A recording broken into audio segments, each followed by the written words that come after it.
Babu kausha mwanangu, kila siku nikugongee fegi mwanangu.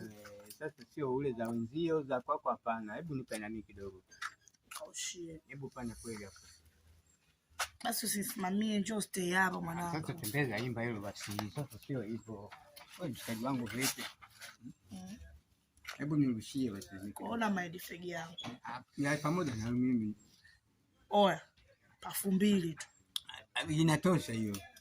Hiyo pafu 2. Sema nini mwanangu, babu ya afya yako mdogo. Hebu poa. Wewe namna gani wewe? Sikia. Sikia nini?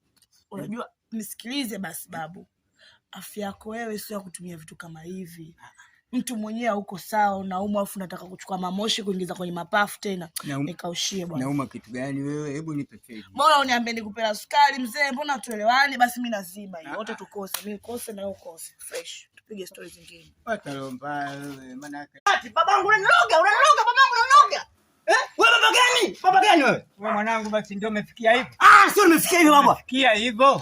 Mganga kaniambia kwamba baba yako mchawi, ndio maana wewe uendelee, upati kazi, upati pesa, baba yako ndo anakuloga. Mganga kakudanganya mganga. Kama umeshaamua hivyo. Nisikize baba, nisikize. Nisikize.